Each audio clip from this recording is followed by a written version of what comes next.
Hello, Magic fans and Magic players. I am Barry White of MagicUntapped.com. Happy to be here as the host of this little round table with Magic Kids and Weird Cards as we look forward to MagicCon Las Vegas 2023 being held at the Las Vegas Convention Center this September. Joining me is Kelly Schrant and Matt Decker. Gentlemen, how are you doing today? Doing very well, thank you. Awesome. Getting excited for September. Yeah, tell me about what people can expect this September with Magic Cards or Weird Cards and Magic Kids at the convention. Well, our main priority at Las Vegas this year is to teach people how to play Magic the Gathering. So if you have a significant other, a brother, sister, someone who you're dragging along, we would love to teach them how to play Magic the Gathering. And with MagicCon, Kelly, sorry, MagicCon is made for people who already play. So why have a learn to play presence there? well, one of the nice things are there's always parents bringing kids, maybe older siblings bringing younger siblings, and we have a space where no matter what age you are, whether you're third grade all the way up to 80 years old, um, we will promote the learning of Magic the Gathering with support from Wizards of the Coast.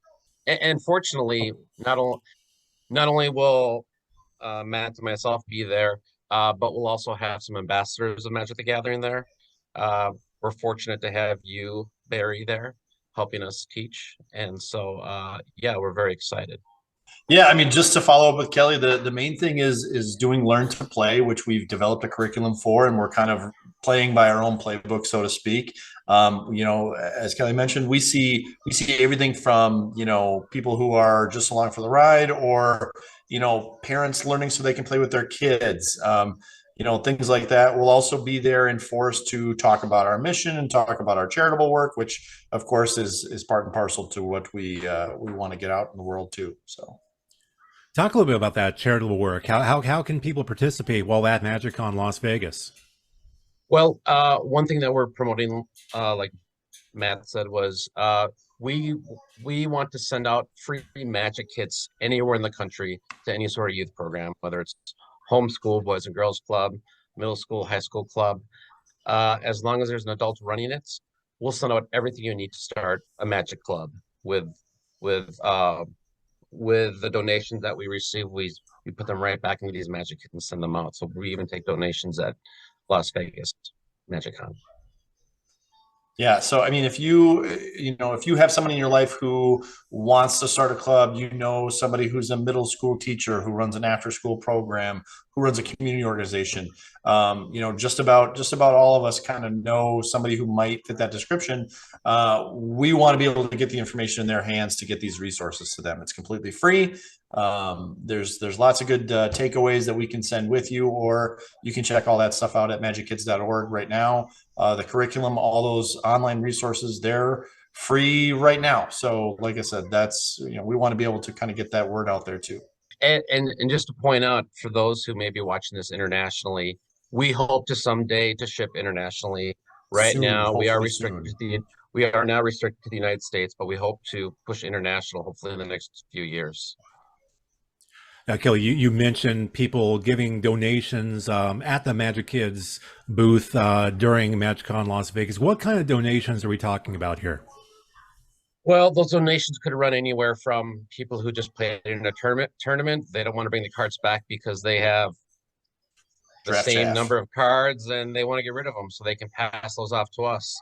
So whether they're a stack of 50 cards, we've had some people bring in a bulk of a 5,000 card crate, and they want their furniture back, they want their closet back, and so they can hand that off to us. And what's nice is we actually give those, especially at the shows, we send those off to learners so they even have more cards to work with after they've learned how to play Magic together. Yeah. Every Magic player has bulk, whether we want to admit it or not. We all have cards that we're never typically going to use. And the nice thing about having a space to kind of recycle those is that they go directly back to beginners and learners, so that they kind of live a new life, even though they might be a penny rare. Some middle schooler in Austin, Texas, or wherever they go out throughout the country, they don't care. They just want some big, cool, stompy dragon or something like that. So to be able to kind of find a new life for those things is a great way to help the club. can just players be the one to donate, or if vendors, come the end of it, have extra play mats, sleeves, I just don't want to schlep it back to Florida or Dallas or wherever they're from, can they also donate? Absolutely. We'll certainly take what we can. And of course, we've talked to vendors in the past where maybe they have a very large amount of cards that they just don't want to throw away. That's when we would talk to them and set something up online where maybe they can ship it to us down the road. We've had to get creative logistically on some of our donations because we are a volunteer group, and so we do have to kind of mitigate the fact that everybody's traveling with a carry-on bag, and if we have more than that, well, we got to make sure that we can get it out there. But yeah, like I said, it all finds a home eventually. So MagiKids and Weird Cards, they also, of course, are the driving force behind the Oathbreaker format, which was earlier this year recognized by Wizards of the Coast as an official casual format. It's now playable on Modo. People play at tabletop, of course. Is there going to be some Oathbreaker going on at the MagiKids booth as well? I would hope so. There's always a good chance that we'll be bringing our decks along, and that's also a group that comes up to our booth. Is like, we have a lot of people who come up and say, we love what you do. We appreciate getting that information sent out to kids through those magic kits. But we'd like to learn more about Oathbreaker.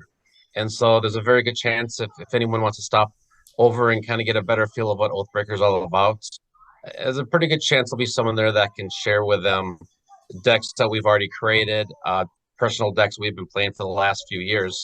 So Oathbreaker's been around for 7 years. Just fortunately, like you said, it has been recognized as an official format now. We're very excited. And bring your decks. If you got an Oathbreaker deck at home, we want to see it. Like, that stuff is so fun to see. And if we can get a pod going, we'll fire off some Oathbreaker. It's fast and fun. Well, I have 3 decks, and I plan on bringing all 3 of them with me to MagicCon. I'll probably Las have at Vegas. least 3 myself. Yeah. And my son just said he has 4, which is amazing because he's not yet 3 years old, but apparently he has 4. I don't know if you heard that in the background. He's ready. Yeah. He's ready. He is ready. Anyway, let's go around the table here. Starting with you, Kelly. If you had to pick one thing we haven't already talked about that you want to make sure people know going into MagicCon Las Vegas, what would that be? Let's see. I would love everyone to stop by if they can. Tell us about your story, whether it's with Oathbreaker or we love to hear people talk about that they know someone that already has magic kits sent to them and how they're using them. We're very excited to hear about that. You can't get enough of it. So, and if you need more, we can send more to you. That's not a problem. We just need to know that. Yeah, I was just gonna echo what Kelly said, that we love hearing these stories all the time. We have people who come up constantly who say, "Oh, my kids are just kind of at the age where we want to start teaching them, and I've played for years, and what's the best way to do that?" I mean, those are the things that we want to get out to people, is that, like, yeah, we can boil it all the way down for you, so it's as easy as possible. Magic the Gathering is such a massive, diverse, multiverse of all the stuff that you need to know, but to be simple and to have it fun and be, we champion play, and we want to be able to provide that for everybody who shows up. All right. Well, gentlemen, thank you very much for this time. An honor to be here to talk about this with both of you. Of course, MagiKids that we've been talking about will have a very nice presence during MagicCon Las Vegas this September, late September, at the Las Vegas Convention Center. And I guess we'll eventually see you there. Thank you for watching. Vegas. Thank you.